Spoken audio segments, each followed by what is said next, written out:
આજના દિવ્ય સત્સંગમાં જાણીશું કે જ્યારે ભગવાન આ પૃથ્વી લોક પર અવતાર લઈને આવે છે, જ્યારે મહાપુરુષો આ મૃત્યુ લોકમાં અવતાર લઈને આવે છે, આ જીવોનો ઉદ્ધાર કરવા માટે, આ જીવોને પોતાના સ્વરૂપની ઓળખાણ કરાવવા માટે, આ જીવોને પરાકાષ્ઠાએ પહોંચાડવા માટે, ત્યારે આ જગત કેમ મહાપુરુષોને ઓળખતું નથી? કેમ ભગવાનને ઓળખતું નથી? કેમ તે અવસર વારે વારે ચૂકી જાય છે?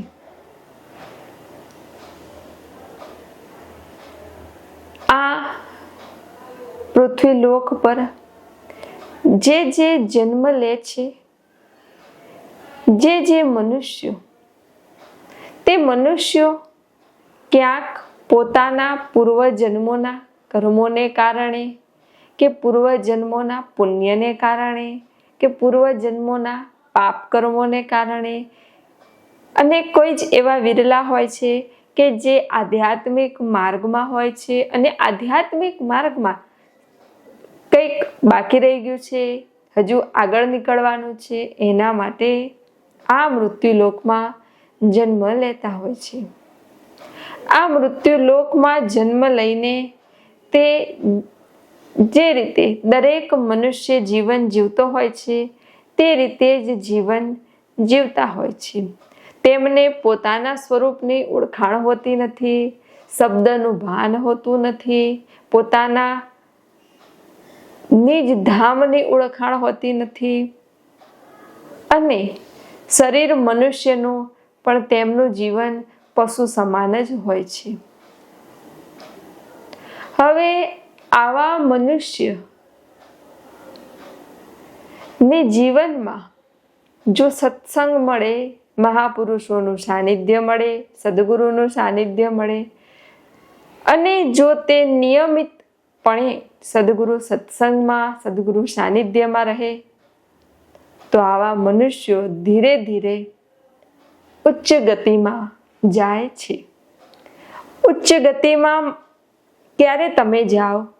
જ્યારે તમે તૃપ્ત થઈ જાઓ, જ્યારે તમને શાંતિ મળે, જ્યારે તમને આનંદ મળે, જ્યારે જીવનમાં જોવાનું કંઈ રહે નહીં, સર્વ અનુભવ કરી લો, સર્વ અનુભૂતિ પ્રાપ્ત કરી લો, અને ભીતરથી એમ થઈ જાય કે બસ હવે બધું જ પ્રાપ્ત થઈ ગયું, બધું જ મળી ગયું, હવે જોવાનું કંઈ બાકી નથી, સાંભળવાનું કંઈ બાકી નથી, ખાવાનું કંઈ બાકી નથી, પીવાનું કંઈ બાકી નથી, કંઈ જ બાકી નથી, હવે પરિપૂર્ણ.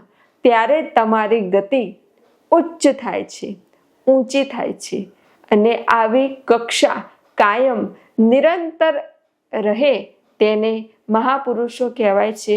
અને આવા મહાપુરુષો ખૂબ પરમ કક્ષાએ, જેને કહેવાય મોક્ષ, તે કક્ષાએ પહોંચેલા હોય છે, જ્યાં તેમને કોઈ પણ પ્રકારની ઈચ્છા શેષ રહેતી નથી, જીવવાની ઈચ્છા પણ શેષ રહેતી નથી.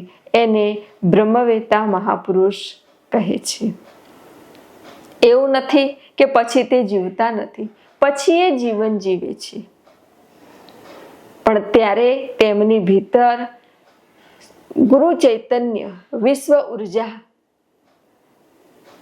પ્રવાહિત થતી હોય છે, અને તેમના નિમિત્ત દ્વારા દરેક મનુષ્યનું કલ્યાણ થતું હોય છે. આવો જ એક મનુષ્ય, એના ઘરમાં એ મનુષ્ય મા બાપ, પત્ની, બાળકો બધા જ રહેતા હતા, સામાન્ય રીતે જીવન જીવતા હતા. હવે આ મનુષ્ય કોઈ સાધારણ મનુષ્ય ન હતો, પણ પૂર્વનો યોગ ભ્રષ્ટ આત્મા હતો, અને આ જન્મમાં પણ તેને સંસારમાં, પરિવારમાં રહે ખરા, પણ તેનું મન, તેનું ચિત્ત સદા એ ચિંતનમાં રહેતું, એ ભજનમાં રહેતું કે આ મૃત્યુલોકમાં આવીને ભગવાન આ બધા કેવી રીતે બની ગયા, મહાપુરુષ કેવી રીતે બન્યા, આટલું બધું આત્મજ્ઞાન, બ્રહ્મજ્ઞાન કેવી રીતે પ્રાપ્ત કર્યું હશે, એમની પાસે એવો તો શું ખજાનો હશે, અને મને એ ખજાનો ક્યારે મળશે, આવો ચિંતન સતત તેની ભીતર ચાલ્યા જ કરતું હતું. આ ચિંતનમાં ને ચિંતનમાં તેને ભીતરમાં શુદ્ધ ઈચ્છા પ્રગટ થઈ, શુદ્ધ ભાવ પ્રગટ થયો કે મને પણ જીવનમાં કોઈ જીવંત ગુરુ મળે, કોઈ જીવંત સદગુરુ મળે તો મારો મનુષ્ય જન્મ સાર્થક થાય, હું આગળ નીકળું, હું પરાકાષ્ઠાએ પહોંચું. આવી શુદ્ધ ઈચ્છા પ્રગટ થઈ અને એકાદ 2 વર્ષ આ જ લગ્ની, આ જ વિચારો, આ જ ભજન પછી તેના જીવનમાં જીવંત સદગુરુનું આગમન થયું. જીવંત સદગુરુના આગમનથી, સદગુરુએ બતાવેલા માર્ગ પર ચાલવાથી, સાધનાથી અને સત્સંગથી આ મનુષ્યની ભીતર પૂર્વમાં પણ જે ખજાનો પડેલો હતો અને આ જન્મમાં પણ જે ખજાનો હતો તે જાગૃત થયો. તેની કુંડલીની શક્તિ જાગૃત થઈ, 7 ચક્રોની અનુભૂતિ થઈ, સર્વ અનુભવ તેને પ્રાપ્ત થયા અને આજ્ઞા ચક્ર સુધી તો તે પહોંચેલો જ હતો. ખાલી આજ્ઞા ચક્રથી સહસ્ત્રાર ચક્ર સુધીની યાત્રા કરવાની હતી તો તે સહસ્ત્રાર ચક્ર સુધી પણ પહોંચી ગયો અને સર્વસ્વ આત્મજ્ઞાન, બ્રહ્મજ્ઞાન બધું જ તેને પ્રાપ્ત થઈ ગયું. અને તેની અનુભૂતિ સાંભળી, તેનું જ્ઞાન સાંભળી, તેનો સત્સંગ સાંભળી આ જગત તેના ચરણે આવતું, તેને નતમસ્તક થતું, સર્વ તેના દર્શન માટે આવતા, તેના સાનિધ્યમાં બેસવા માટે આવતા અને તે મહાપુરુષ બની ગયો. બરાબર. હવે ગુરુ સાનિધ્યમાં રહે, ગુરુ આશ્રમમાં રહે, ત્યાં બધા આવે દર્શનાર્થે અને ઘરે જાય એટલે એની પત્ની બોલે, બાળકો બોલે, જેમ તેમ બોલે, કઈનું કઈ કહે કે હા મોટો જ્ઞાની થઈ ગયો, મોટો આમ થઈ ગયો, ખાલી ખાલી કરે છે, ધતિંગ કરે છે. એના છોકરાઓ બોલે, પેલું બોલે. ઘરમાં કોઈ તેને ઓળખે જ નહીં, કોઈ જાણે જ નહીં, એ ખબર જ ના પડે, એ લોકોને જ્ઞાનની ખબર ન પડે, ધ્યાનની ખબર ન પડે, સત્સંગની ખબર ન પડે. અને આ મહાપુરુષ બહાર જુઓ તો કેટલા લોકો ચરણે નતમસ્તક થાય, પૂજન અર્ચન કરે અને ઘરના બોલ બોલ કરે કે આમ છે ને તેમ છે ને, કઈ કમાતા નથી ને આ શું ભજન લઈને બેઠા છો ને, આ શું ભક્તિ કરો છો ને, આ શું જ્ઞાન કરો છો, આનાથી રોટલા મળશે, આનાથી આમ મળશે, આનાથી તેમ મળશે, કેટલાય મેણા મારે. હવે કહો, એ મહાપુરુષ પહોંચી ગયા, મોક્ષની સ્થિતિએ પહોંચી ગયા, જગત ઓળખી ગયું પણ ઘરના ઓળખી શક્યા નહીં. કેમ? કેમ કે શરીરના અમુક ગુણ, અમુક દોષ તો રહેવાના છે. એ સંત હોય કે સામાન્ય મનુષ્ય હોય કે ગમે તે હોય, શરીરના ગુણ દોષ અને માયાની લીલા તો રહેવાની જ અને રાખવાના જ. હવે જે ઘરના હોય એ નજીક રહેતા હોય, શરીરને જ જોતા હોય એટલે શરીર ભાવ અધિક હોય, શરીર ભાવથી વધારે તે જોડાયેલા હોય એટલે ભીતરના આત્મતત્વને તે જોઈ ન શકે, ભીતરની અનુભૂતિને તે જોઈ ન શકે, ભીતરના ખજાનાને તે જોઈ ન શકે. તેમની દ્રષ્ટિ બહાર હોય અને શરીર સાથેનો નાતો હોય, માટે તેમને બસ શરીર દેખાય, પૈસા દેખાય, ધન દેખાય, વસ્તુ દેખાય, બસ જે સામાન્ય મનુષ્યને દેખાય એવું જ એમને દેખાય, બીજું કંઈ દેખાય નહીં. અને આના કારણે જ તમે જોયું કે જે મહાપુરુષો થઈ ગયા, કે જે દેવી શક્તિઓ થઈ ગઈ, એ મહાપુરુષોની નજીક જે રહેતા હતા, જે એમના ઘરમાં રહેતા હતા, જે સગાવાલા હતા, કુટુંબીજન હતા, એ કોઈ તરી ન શક્યા, એ કોઈ એમને ઓળખી ન શક્યા, એ કોઈ આ જ્ઞાન લઈ ન શક્યા. એ તો નિંદા જ કરતા હતા. કુટુંબી નિંદા કરે, સગાવાલા નિંદા કરે, એ બધા તો નિંદા જ કરે. કેમ કે શરીર દેખાય, જળ દેખાય, પૈસા દેખાય, બાહ્ય વસ્તુઓ દેખાય એટલે એ લોકો નિંદા જ કરે. ખાવતું કંઈ હોતું હશે, આમ તો કંઈ હોતું હશે, એમ તો કંઈ મળતું હશે, આવું આત્મજ્ઞાન તો કંઈ હોતું હશે, એવી કઈ અનુભૂતિ હોતી હશે કે આવું થોડું હોય. એટલે એ બધા તો નિંદા જ કરવાના. અને નિંદામાં ને નિંદામાં જે નજીક રહે છે, જેને આટલો અમૂલ્ય અવસર મળ્યો છે, જો તે લાભ લેવા ઈચ્છે તો કેટલો લાભ લઈ શકે, કેટલું ગ્રહણ કરી શકે, કેટલું પામી શકે, પણ તોય તે ચૂકી જાય છે અને રહી જાય છે. હવે મહાપુરુષના ઘરના તો રહી જ ગયા, ફોતરોય મળ્યું ને કશું જ નહીં, બરાબર. અને જે બહારના હતા, હવે બહારના શરીરથી દૂર રહેવાના, શરીર ભાવ નહીં, આત્માનો નાતો, આત્મભાવ, ગુરુ દ્રષ્ટિ, મહાન દ્રષ્ટિ કે સદગુરુ છે, પરમાત્મા છે, ભગવાન છે, એવી દ્રષ્ટિ અને એવી શુદ્ધ દ્રષ્ટિ, શુદ્ધ ભાવ, એના કારણે એમને ભીતર જે રિસીવિંગ પાવર હોય, જે ગ્રહણ કરવાની ક્ષમતા હોય એ વધે. અને એ વધે એટલે જે બહારના હોય, જેનો આત્મભાવનો નાતો હોય, એમને આ ઉર્જા, આ ચૈતન્ય, આ જ્ઞાન, આ બધું જ ગ્રહણ થઈ જાય અને એ લોકો પરાકાષ્ઠાએ પહોંચી જાય. પરમ તત્વની અનુભૂતિ તેમને થઈ જાય, આત્મ તત્વની અનુભૂતિ તેમને થઈ જાય. જ્યારે જે ઘરના હોય એ જ રહી જાય. આ ન ઓળખવાનું કારણ જ આ છે કે શરીર ભાવ છે. અને બીજું એક કારણ એ છે કે આ જગત હાલમાં જીવંત જે મહાપુરુષો છે, જે પણ બ્રહ્મવેતાઓ છે, એમને હજુ ઓળખી શકતું નથી. કેમ કે હજુ આ જગત ભૂતકાળને પકડીને બેઠું છે કે ભગવાન આવશે તો આવા આવશે, સંત આવશે તો આવા આવશે, આ આવશે તો આવા આવશે. એટલે પકડીને શું બેઠા છે? બહારનું જ ને, બહારનું નામ, રંગ, રૂપ, ઘાટ એ પકડીને બેઠા છો. એટલે હાલમાં જે છે એ તમને ઓળખાતા નથી. ટૂંકમાં બહારનું જ પકડીને બેઠા કે ભીતરનું? બહારનું. જો ભીતરનું પકડીને બેઠા હોય, જો ભીતરનું જ્ઞાન, ભીતરની સમજણ, ભીતરની ચેતના, ભીતરની ઉર્જા, એની અનુભૂતિ હોય અને એ જો તમે પકડીને બેઠા હોય તો હાલમાં અત્યારે તમને ભગવાનના દર્શન થાય. હાલમાં અત્યારે તમને એવા પરમ બ્રહ્મનિષ્ઠ મહાપુરુષોનું સાનિધ્ય મળે, સત્સંગ મળે, જ્ઞાન મળે, ઉર્જા મળે, બધું જ પ્રાપ્ત થાય. અને અત્યારે આ કળિયુગમાં પણ તમે પરાકાષ્ઠાએ પહોંચી જાઓ. પણ ક્યારે? જ્યારે તમારી આત્મદ્રષ્ટિ હોય, ભીતરની દ્રષ્ટિ હોય, ત્યારે બાહ્ય દ્રષ્ટિથી તમે કંઈ પણ પ્રાપ્ત કરી શકતા નથી. અને હંમેશા કંઈ પણ પ્રાપ્ત કરવું હોય, કંઈ પણ ગ્રહણ કરવું હોય તો નમવું પડે. અક્કડથી ન મળે, અહંકારથી ન મળે. હું આમ છું, શરીર ભાવ, ઊંચ નીચ, હું ને મારું, એનાથી કંઈ જ પ્રાપ્ત ન થાય. જે નજીક રહેતા હોય, ઘરના હોય, એને કેવું થાય? આ નાની છે, અમે મોટા છીએ. મોટા હોય તો એમ થાય કે મોટા છીએ, અમે આમ છીએ, અમે તેમ છીએ. એટલે આ અહંકારથી કંઈ પ્રાપ્ત ન થાય.